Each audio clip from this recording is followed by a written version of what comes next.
Okay, I went on a date.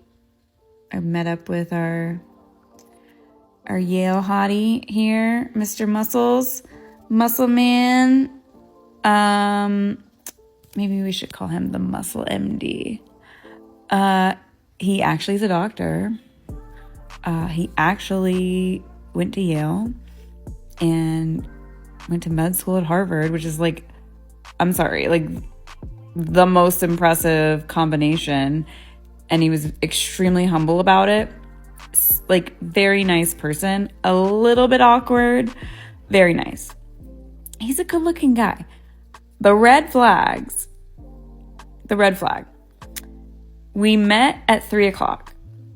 He said he had not eaten at all because if he eats, he has no portion control, and so he just overeats. And so then his solution is to just not eat. Like, that's not healthy. That's called a eating disorder. Other red flag, I asked him, I was like, oh, so what have you been up to this weekend? And he said, oh, I just worked out. What else? You're telling me you worked out for 12 hours yesterday?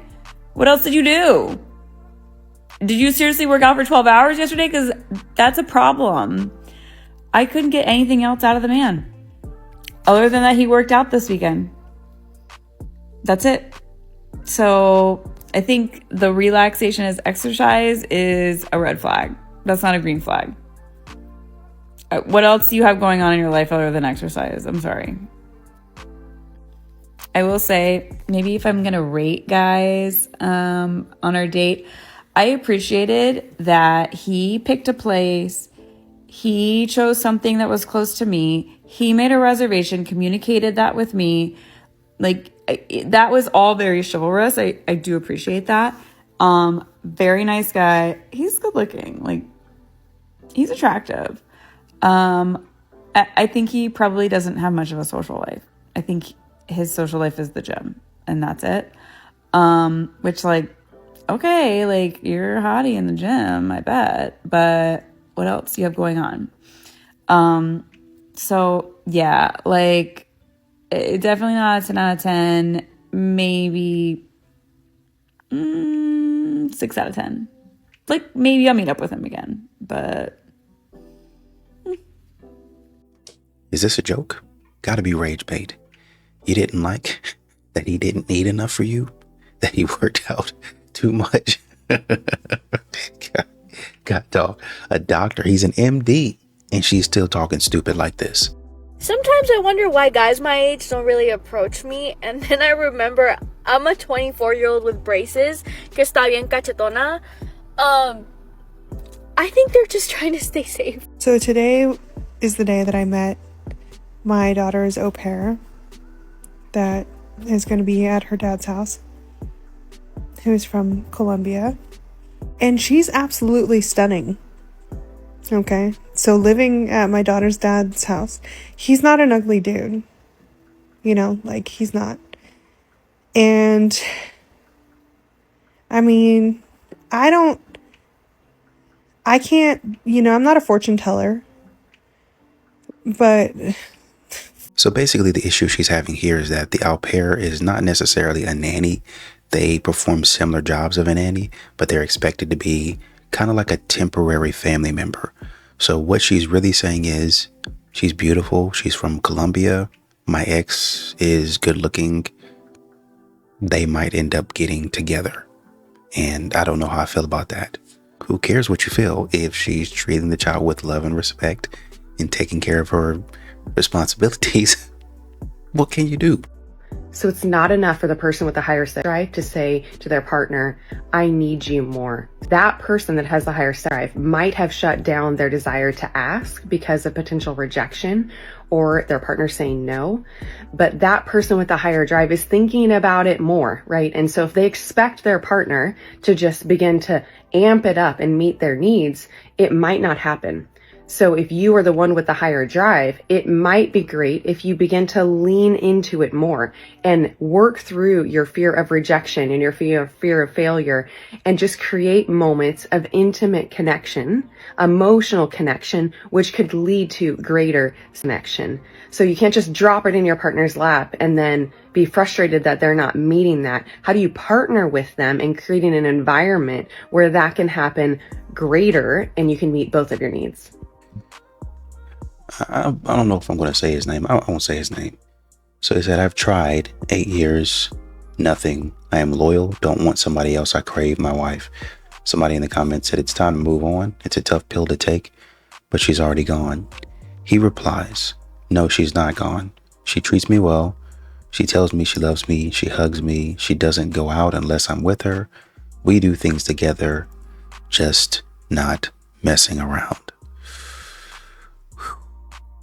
The tough road. I've heard of this thing called the 90-10 loop that women will get into, and it's where they become obsessed with what their husband doesn't do right. They're 90% there, but that 10% isn't quite right. I think as a society, we've just become obsessed with divorce. Like, divorce is the answer to every relationship. People go into marriages these days hoping they don't get divorced, as opposed to fully prepared and committed to doing whatever it takes not to get there. I've started to just see with my clients, like, okay, you came in, you wanted a divorce, I got that done for you. But on the other side, you've still got a lot of the same problems that the divorce couldn't solve at all. Like, for example, lots of times women will initiate divorce more than men. And I had a recent discussion with one of my friends as to why that is. Is it because women have higher standards? Is it because men are just more tolerant and adaptable? The biggest struggle I'm having with dating right now is that I am the guy that I want to date. I'm kind, I'm hardworking, I'm family oriented, I have high earning potential, I'm ambitious, I love kids, and I want to travel the world, and I'm really effing funny. So when I go out on a date with a guy, I'm not comparing him to my ex or other dudes. I'm comparing him to me. And that's a high bar, baby. A woman in the comments said, this is a healthy perspective. It's literally not. It's being conceited. Well, because we killed millions of people and caused no, significant amounts of suffering. Actually, it was human suffering. Actually, most of what killed Native Americans was not genocide; it was disease. The Trail of Tears, millions of people. Okay, the Trail of Tears didn't kill millions of people. Yes, it did. How many millions do you think died the Trail of Tears? Let's Google it. Google it. All right. How many millions died the Trail of Tears? It says an estimated 4,000 out of 16,000 Cherokee people, forced to relocate. Let me see deaths. How many millions? It says estimate that 6,000 men, women, and children die on the 1,200-mile march called the Trail of Tears, Cherokee. Okay. So is 6,000 anywhere close to millions? So let's just and millions. Well, maybe not millions, but I do get your point. It was a catastrophic event in history, a tragic event, unfortunate event. I fear I forgot to take my chicken out and marinate it this morning, so I asked my husband to take it out, put it in the silver bowl, season it so we can marinate, then put it back in the fridge. I got home. Thank you, baby. This is exactly, but is this giving silver bowl? Like, I get it's silver, but it's a pot. These are the bowls that I was referring to. Regardless, I don't care. Great husband. Thank you, love. I went on two first dates the past week, and both the gentlemen picked me up, and they both opened the car door for me. And I was like surprised, which is a bad thing, and impressed, of course, that they did. Because you wouldn't believe, since at least moving to LA, I can't remember what it's like in London, because London, you don't drive as much, so you don't have that opportunity to see that. But since I've moved to LA, I'd say less than 5% of the men who pick me up have opened the car door for me. And like, it's such an easy win. Why wouldn't you, as a guy, do that? Like, just to have an easy win. Because if you don't, do that, it makes a girl question your etiquette in general. And like I don't know, like how serious you are about that girl. So men, open the car door. Of course. So there was a woman in the comments that said, as a woman, I don't love the car door thing. Chivalry requires thought and effort, not just blind obedience to symbolic gestures, in my opinion. So y'all can't even agree on if y'all want a man to open the door or not. I mean, you guys continue to say this type of stuff. This is why men don't be listening to some of you. There's a video going around of black boys and they just get hyped to get some matcha and to like get boba, and it's just a bunch of them and they just go into the store and they're having a great time. And in the comments, all you see is who gonna be the girl, who gonna be the girls, who gonna be the boys, whatever they be saying. And I want to ask y'all ask for men to be more understanding, emotional, connected to that side of them, but get mad when they do. Mind you, this is not a feminine act. It is not feminine to enjoy a drink. Not saying that being feminine is a bad thing. I'm just saying that's not the, like as soon as we see some black boy joy, which that was, y'all get angry. Y'all getting mad. Well, I wouldn't say necessarily y'all angry, but y'all being petty. Like that is so weird. And then you get mad and wonder why don't they express themselves in this way? Why are they so da-da-da-da? But when they don't do that, y'all are, they're sassy. Oh my God, who gonna be the boys? Just a bunch of foolishness. I like that picture in the background though. Men will be secretive about nothing. Like, they just don't talk about their lives. Like, my boyfriend, we were having a conversation about how, like, one of his coworkers was having, like, a grad party for their daughter. And was like, I'd kind of like to go to it. I'm like, okay, like, where do they live? And, like, they live, like, an hour away. And I was like, oh, wow, like... And he works like half an hour up. So like, that's like an hour and a half drive for that guy. I'm like, wow, that guy has a long drive. And he was like, oh yeah, a little bit. And I was like, what do you mean a little bit? That's like so far. And he was like, oh, and then that's when I'm like, well, you work way up here. And he's like, no, I don't. I work like in the cities. And I'm like, since when? He was like, for like months. So this man just like went out and got a whole new job months ago and just never brought it up. Like I remember like at one point he was like, oh, I work slightly different hours now. And I was like, oh, okay. I thought they just changed his hours. Now he got a whole new job in a whole new city. Like how is this not conversation for you? She said correction. I guess it's the same company, just a different branch. So he didn't get a new job. He's not up to anything. He did tell the truth. He said, I'm working slightly different hours for the same company. You guys are thinking too deep into it. I just got cut off because she said that I was everything she was looking for in a man. That was lightning. I remember I was dating this girl, beautiful girl. And I was over at her apartment and we was talking about us breaking up because she wanted to break up and I wanted to know why, so we was talking. She told me that I was everything she wanted in a man, but there was just something missing. And I asked her, I was like, so this was a test for me. I was like, so I'm 80% of what you want, but because I'm lacking 20, it's over. She was like, yes. I was like, that makes sense to you? She was like, I don't know. I just feel like you do things to make me happy. And after hearing that, I could have became one or two dudes, right? Could have become one of them dog dudes that was playing all these girls, didn't care about them, became them. Or I could have decided to become better. But I didn't know which one to choose because I was hurt, I was angry. But at the same time, I didn't want to change up who I was as a man. She's actually one of the reasons, she's one of the things that led me to get closer to God. It's actually kind of crazy. Because I pretty much came to God and I was like, I don't think anybody can love the way I do. I don't think that it exists. Why would you put me somewhere where I'm the only one that loves for real, that will love a person? Why am I here? Like, why'd you do this to me? And I realized I was searching for love in all the wrong places. I was searching for love in all the wrong people.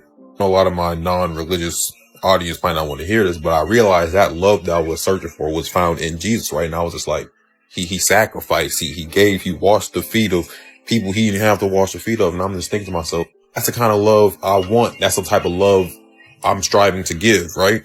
So essentially, I gave up. I was like, all right, I'm gonna put it in your hands because obviously, I know y'all have heard this one a lot. I knew love existed because I existed, and even I knew my love wasn't perfect, but I knew the love that I was looking for out here in the world didn't exist. So I had to go to the originator. I had to go to the source. And that's why I don't worry no more about some of these women, because they gonna get what they gonna get. It don't got nothing to do with me. It don't got nothing to do with me wishing ill will or ill fate on them. That don't got nothing to do with me. There's already a principle in place. You're gonna get what's coming to you. Period. End of story. Even if I ain't said nothing, it's gonna come to you. End of story. Y'all are moving around out here sloppy, and it's gonna come up and catch up to you. Y'all out here doing dudes wrong, telling them they gotta spend this much, and then laughing in their face and saying, well, you 90% of what I want. I'm just looking for the other 10%, and I know God got it out there for me. No, he doesn't. No, he literally doesn't. And you're wasting your time. The man gave you something. It's your responsibility to work and build it up. I want a protector and provider. What does that protector and provider have to do? Come in and help you work through your problems. You not 90%. You honestly and truly probably about 60%, 60, 70% on a good day. And he's got to help you work to your fullest potential. So I don't know why you expecting the man to be anywhere around 90 to 100%, even 80%. That's delusional. What's the hardest thing about dating today? Hardest thing about dating? I feel like it's trust, bro, because he lying, bro. Okay. Yeah, they always lying. It's hard to trust them. And, because the stuff I be doing with other girls, I know somebody doing mine. So it's like, because I know how easy it is for another girl. So it'd be hard for me. I don't know if that's what you were looking to say. I don't think ladies understand. When you say these things and then you give evidence that you had intercourse with guys who aren't those things, you don't understand what you're doing to steer men in that direction. When you go on a date with a guy who's a perfect gentleman and make him wait and then get home and go fuck your toxic ex, you are making the world 1% worse. Now, it's not your responsibility. Do whatever you want. I'm not telling you not to do it. But please understand, if men are this way, it's partially because you rewarded them for being that way. And listen to how he said you're partially to blame, not fully. That means men have to take some accountability. Why don't y'all try taking some accountability next time as well? Body count. The average man and woman has about 3 to 9 bodies in their lifetime. Men slightly higher at 8, women at 7. Some of you lying though. We know we hear the rhetoric, the higher the body count, the less likely to pair bond, the higher the divorce rate. An interesting study I found is that women who have only 2 bodies in their lifetime have a higher divorce rate, comparable to if they have 10 or more bodies. The sweet spot is between 3 and 9. If they have 3 to 9 bodies, lower divorce rate, or 0 to 1. Men, however, if they have 9 or more bodies, high divorce rate. 1 to 9 bodies, slightly lower divorce rate, but still high. Their divorce rate is the lowest when they have no bodies whatsoever. So that's an interesting study, isn't it? Women, if you have 2 bodies, higher divorce rate. More than 10, higher divorce rate. 3 to 9 is a sweet spot, or 0 to 1. This is interesting. Wasn't what I thought I'd find. So if a woman has only 2 bodies, that's also a problem. But men, yeah, if you have more than 1, your likelihood of divorce high. Crazy, isn't it? What do you guys think? I think there was a woman that had 6 bodies at like 18. 18. 18. Not him. He's ran through it. Why can't I run through him too? What if I want a jog around the block? I just want to say having a fat ass is not all that is hyped up to be. Because there are certain pieces of clothing that I want to wear, but I can't. Because I'm double cheeked up on a Thursday. And, no disrespect to the small booty community. You're actually very cute.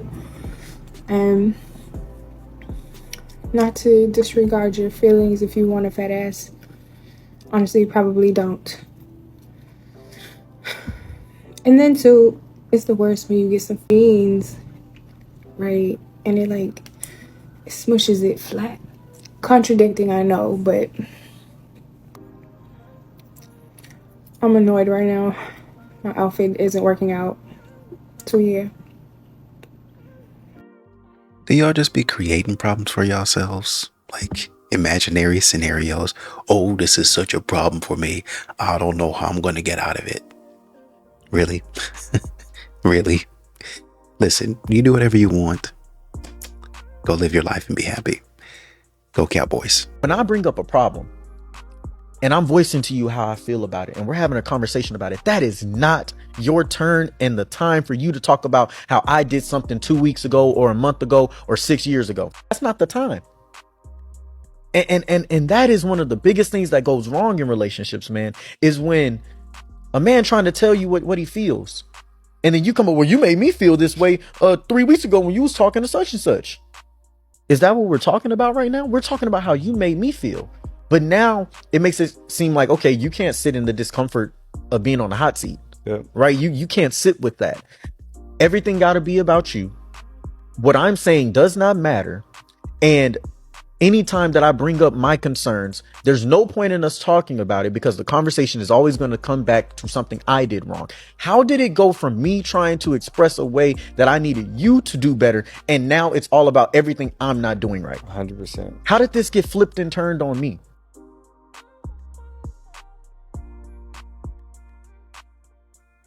When you know this, there are women in the comments taking accountability. One woman says, I just learned this about myself. I approve this message. A lot of us women have this issue, and we have to understand men want to be heard and validated as well. Appreciate you saying that. A lot of average dudes out here expecting this king treatment from us queens. A lot of guys out here, they are a 6 or 7 at best. And they feel like we're supposed, first of all, you're approaching a 10. And I would say this is probably more prominent over 45. When you're dating over 45, these men got gout. They got a bad knee. She is going hard, y'all. They sleep with a CPAP machine. They do. I've been there, done that. You are a 7 at best, boo. And then you want to tell me, oh, you need to do this. And you got me straight. Tripping. Because at the end of the day, think about it. When we're in our 40s, we can date the daddy or the son. They honest. So why pick the daddy when we can date the son? Why is that something that you'd be bragging about? You're not looking for a relationship, an actual relationship at that point. You're looking to mess around. And this is what you're sitting up there accusing men of doing. Is this a joke? Listen, if you ask me out on a date and I only have your first name and your phone number, best believe I'm gonna find out where you live, your last name, your family, your social media, and guess what? As soon as I find your social media, I'm gonna check who you're following. And if you're following 1,000 women that are showing 90% of their body in all their pictures, guess what? Date canceled. I don't care how great the conversation was. I don't give a I don't care to even tell you, hey, I'm not going to be going out. You're just not going to hear from me. I don't care to entertain your bull. Done. I'm not interested. I don't want a lustful man. I will find everything out about you. Women are FBI agents, especially when a guy shows interest and the women are interested. I will find everything out. I will. And I don't want you. Get your lustful ass out of my way and don't ever speak to me again. And if you have a girlfriend, you're still trying to pick up women? You don't think I'm going to find out? We find everything out. We don't want you. Go back to your woman. Go back to, because that's what you're good at. Bye. One dude said, if you're insecure, just say that. Another dude said, just say you can't compete. Another dude said, God forbid. God forbid I try to support other female creators. I've seen these videos of singles events planners trying to ask the comments how to better market themselves to single straight men. And I feel like you're asking the wrong question. It's like when the Democrats lost the election in 2024, and they were like, we support G-side, we support corporate money in politics and all this other stuff that are unpopular. How do we market ourselves? You're asking the wrong question instead of actually changing. Voters aren't dumb, they're tired. Men aren't dumb, they're tired. The dating culture has changed, and so it's harder to care or try. That's just how it is right now. We're used to paying $30 to $40 a month for thousands of swipes to get ignored or ghosted. So these event planners are asking, how can we get men to pay that same money for just several hours, not a month, for exponentially fewer options to get that in person? What do you think is going to happen? Man, are all of your feeds being filled with reels like this right here? Like, Get that divorce. Choose yourself for once. You don't deserve to be treated this way. He should love you, or she should love you more. Okay, I get there are circumstances where divorce is maybe necessary to walk away. But what about covenant? When I got married, I didn't just make a promise to my spouse. I made a covenant with God. And that covenant was not based on what I was going to get. It was a commitment for what I was willing to give, to love, to cleave, to stay. And it wasn't just when things were easy, but when things got hard and messy and uncomfortable. We already know how to put ourselves first. That is human nature. But we need to learn how to put off that nature and lean into selflessness and to charity and the commandment that we are asked to love others as we love ourselves. We live in a narcissistic society. We know how to love ourselves plenty. The real work, the holy work, is learning how to love our spouse the way they need to be loved, even when we feel like they don't deserve it. That's when our covenant love starts to look more like Christ's love. We get so hyper-focused on the commitment that someone else made to us, and we forget our own commitment that we made to them and to God. We set these expectations without communicating. And when they're not meeting our needs and our expectations, it's time to run, right? No, I don't think that's how God intended it to be. He wants us to look inward. Whenever I turn to Him and start complaining about that someone else, He never justifies me in that. He always turns it back on myself. And when we do that, we can be taught, we can be molded, and that's exactly where He needs us to be. I am not trying to negate your experience and the pain in what you're feeling. I think it is very valid. And God doesn't want you to feel this way. That's not how He intended it to be. He wants you to be happy. He wants you to have joy. But He is the way to teach you how to get that happiness and joy. Marriage is the greatest institution to learn how to do this. And I think it starts by looking inward.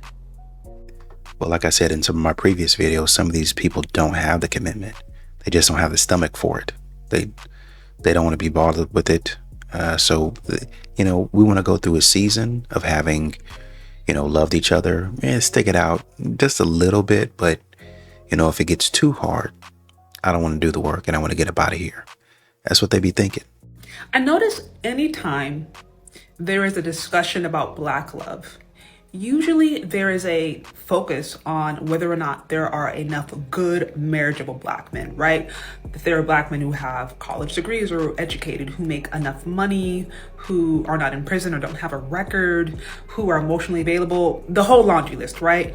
But what I never ever really hear is how we define what makes a woman marriageable. I almost never hear that. And usually the conversation goes, oh, there's all these educated women or these women who have these great careers and they are attractive or they have great personalities or they're hardworking. But where are all the men, right? And so they usually will set up the story by saying there's all these career-focused women who are looking for men who are on their level, aka have equal or higher social status, equal or a higher amount of money. But the thing is, just because a woman has a career or just because a woman has a college degree does not inherently make her marriageable. And so I think while there is so much focus on the ways in which Black men are not showing up in the dating market supposedly, I think a more well-rounded conversation would also be to ask, well, how are Black women themselves showing up? Are Black women marriageable? And if so, how? What are the qualities that make them marriageable? And secret, or a little hint, hint, clue, clue, it is not your degree. It is not you're marriageable because you went and got a master's or a doctorate or whatever. Like that does not make a woman any more marriageable. I have found just through conversations and listening to different men and talking to different men and just observing that it's really less about a woman's degree and more about a woman's ability to be a feminine counterpart, aka, does she have a nice personality? Is she nice? Is she easy to get along with? Is she attractive to that man? Does she have a clean record? A lot of dudes, especially those who are educated or the ones who are considered more high body or more high value, may not want a woman that has a lot of bodies, or may not want a woman who has a whole bunch of different kids with different dudes, right?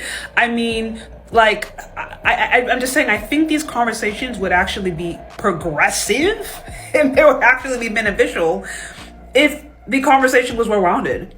Because if, you know, the whole black men are not marriageable, if all that doesn't just become a reason to blame black men again and to bring up the same old tired talking points that have been debunked for the past few years now, right?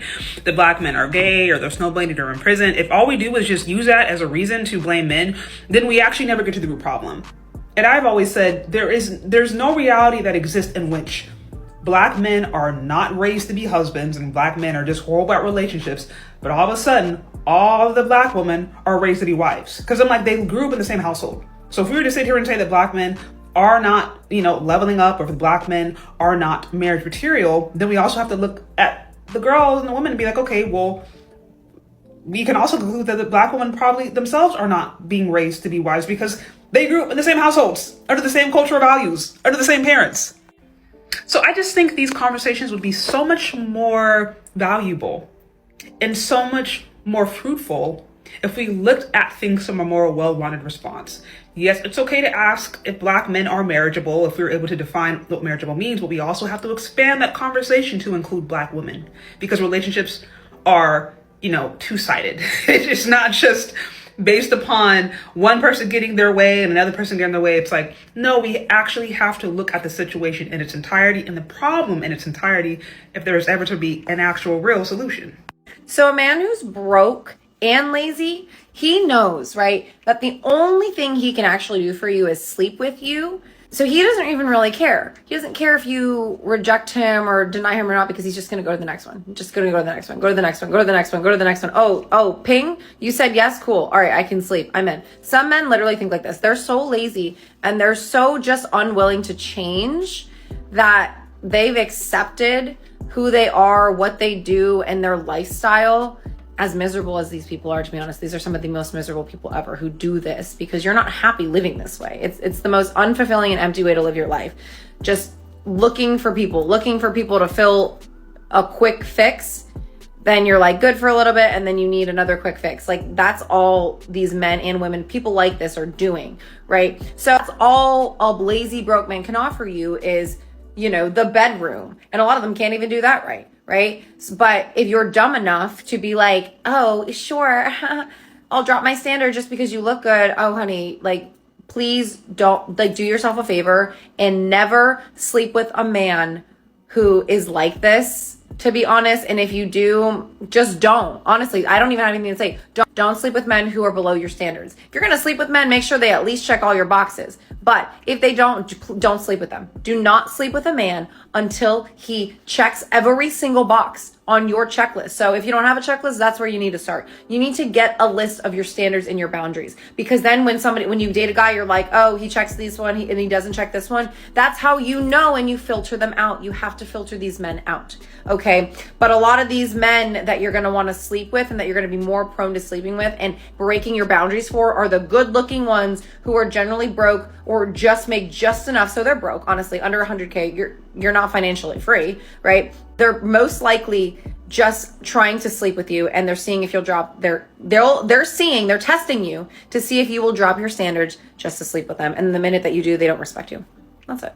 And then they literally will just use you and just keep going on to the next one. And you're like, why? Because you dropped your standards. Because you lowered your standards for something that looks good on the outside. Remember, honey, if it's rotten on the inside, there's always little resemblances out on the outside, right? Rotten on the inside always finds its way to the core. Eventually.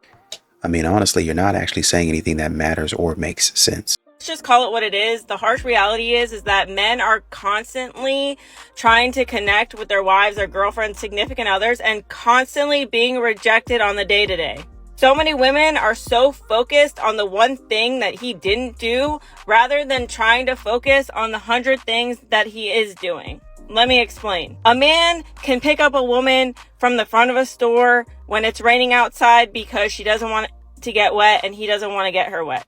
A man can pick up her favorite coffee, her favorite snack, her favorite drink on the way home from work. That is a bit of connection. He might offer his plate of food because either her food sucks or her food isn't enough, and he will give his food freely. That is a bit of connection. He might go get her oil changed and her car cleaned because he knows that she needs it done. That is a bid for connection. He might know that she needs her towels cleaned every single day because she's a germaphobe, so he makes sure that her towels are cleaned every day. Every little thing that these men are doing are bids for connection. And what do women do? They turn around and say, oh, but you didn't get me flowers. Or, oh, you took me to dinner, but you didn't take me to, Cheesecake Factory that I've been talking about for 3 months. So it doesn't count. Every ounce of men is putting and pouring into their women only to get rejected later on. And not to mention the lack of intimacy that they experience, even though throughout the day, every ounce of their being is being poured into either providing something for a woman or doing little things to show her his own way of connecting with her. But women are so hyper-focused on the emotional feeling and the feelings surrounding their emotions that they will reject every second and every opportunity that a man is using to try to connect, which is actually causing a lot of the disconnect. What it looks like is, honey, I cleaned your towels. I made us dinner. I went and got your favorite snacks. I made sure that your car was clean and that you had a safe car to drive. Meanwhile, oh, but you didn't take out the trash. Oh, but you didn't feed the dog. Oh, but you didn't pick up the kids from daycare on time.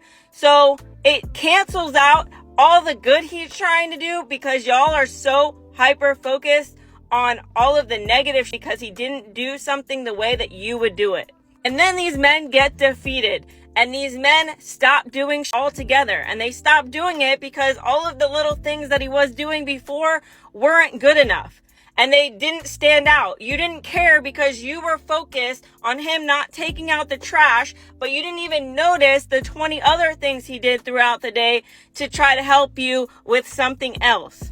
Women are constantly rejecting their partners over and over and over and over again, and then it comes down to intimacy, and then these men get rejected again.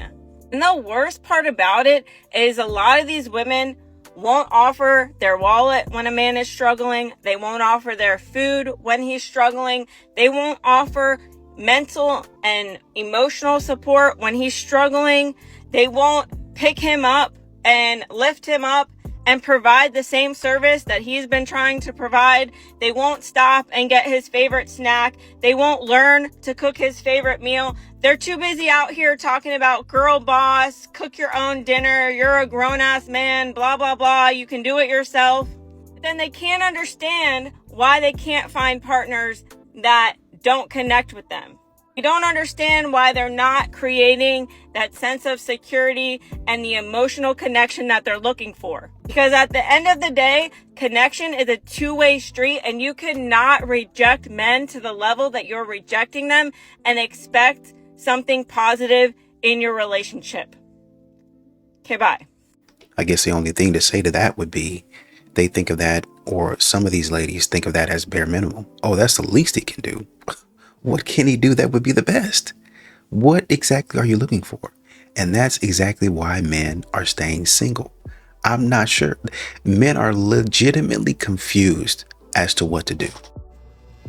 These are my dating non-negotiables. Everybody has their own list. This is mine. So I don't like tattoos. It's not my thing. So tattoos is on my list as a non-negotiable. I don't like smoking. I don't want to kiss an ashtray. I am a smoker, actually. I don't like to be around smoking because I get tempted to smoke cigarettes. But I also don't like the smell. I don't want it in my hair. I don't want it on my clothes. So smoking for me is a non-negotiable. I am sober. So I don't mind being around someone that drinks, but if drinking is their whole personality, that's a non-negotiable for me. I don't want to sit in bars and drink. And as a matter of fact, the last guy I dated, every time we went out to eat, he wanted to sit at the bar. It was such a red flag. We never sat at a table. So that's kind of a non-negotiable to me. If I'm going to give my time to go on a date with you, I want to sit across the table from you, have a conversation, get to know you. I don't need to sit at the bar. I don't need to sit at the sushi bar. I think if you've been married for 20 years and you're interested in chatting with the people around you, sure, sit at the bar. Nothing wrong with it. You're by yourself on a Friday night, sit at the bar. I don't want to go on a date and sit at the bar. So that's a non-negotiable for me. Bad communication in terms of texting is a non-negotiable. If we have plans, I don't hear from you until 4 o'clock in the afternoon. I like regular adult communication. And that could include, how's your day going? Like a check-in. What are you up to tonight? What are your plans? What are you thinking? Just anything, like a check-in, just to feel connected, to say hello. Some men are not into that. I work full-time, so I feel like if I can make the time during my workday, you can certainly make the time to send a text or respond to a text. So mature, adult, regular communication is important to me in a relationship. Not in the early dating stages. Like, I'm guilty of, in the early dating stages, going home and going to bed and watching Netflix saying that I'm out for dinner because I just want to seem, you want to play a little hard to get, right? So I have been known to do that. I've been known to say that I'm busy because I have dinner plans and go home and watch Netflix. What else are my non-negotiables? Dress. For me, appearance is very important. I put a lot of effort into how I look, into fitness, into eating right, into taking care of myself, into a youthful appearance. I put a lot of effort into it. So I want to be someone that appreciates it and also puts the effort in themselves. I don't like that untucked shirt look. I don't like jeans with a big untucked shirt. I like a pants and a belt and a tucked in shirt. If you're going on a date, I'd like to see a dress shirt. Don't meet me for a date in a golf shirt, a dress shirt. I don't mind shorts. I live in South Florida. A cute pair of shorts and a dress shirt and a nice pair of loafers. Totally cute. I like that sort of preppy club wear look. So tank tops, gym shorts, Nike wear, that's all a non-negotiable to me. Let's see, what else? Overeating.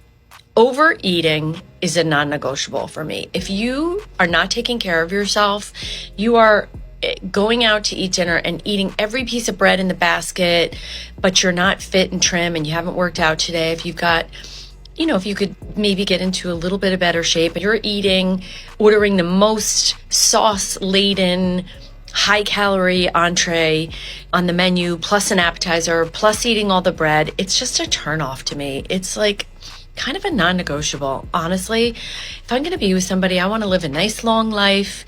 I'm in my late 50s. I've got a good 30 years left in me. I want to be around for grandchildren and my kids and to play tennis and fitness. So that's a non-negotiable to me. I love sports. I play a lot of tennis. I can play pretty much every sport that's out there. I even like golf. I don't have a lot of time to play golf, but I like it and I'd like to get better at it. I enjoy watching sports. I love watching hockey. I love watching tennis. So being interested in sports is really important to me. Along those lines, music is also really important to me. I love a wide variety of music. I like to listen to music. I like to sing. I like to go to live music. So having an avid music interest is a non-negotiable to me. I do like country music. I find that some men don't really like it, but as long as you're willing to tolerate it for me. But I think a shared musical interest, or at least giving each other the space to listen to each other's songs, is really important to me. Let me think if there's any other. Having a tidy home. If you have a messy home and you don't take care of it, if you live in an environment where, if you're in your 50s and you haven't at least made an effort for carpet and nice furniture, a nice bed with a headboard, if you don't know how to pull it together with nice towels in your bathroom, I'm not saying you have to have amazing decorating taste. But if you are in your 50s or early 60s, you haven't pulled your home and living space together, you've got stuff everywhere, it's a non-negotiable for me. The last guy I dated, I got to his house and he had stuff everywhere. It was a hodgepodge of things that looked like college. There were license plates stacked up on the wall. Oh my God, I forgot to tell that story. That's a video for another day. But lots of pictures of old girlfriends, old girlfriend belongings. Those are all non-negotiables to me. If you're ready to be dating, you should be out there with a pulled together place that you live in, somewhere where you could have company over, have a guest over, cook a meal, make a dinner, have a few drink choices in your refrigerator, whether they're alcoholic or non-alcoholic, but you should be able to somewhat keep a semblance of a home. That's it for now for this video. Dale said, have fun being single for the rest of your life. With your judgmental self.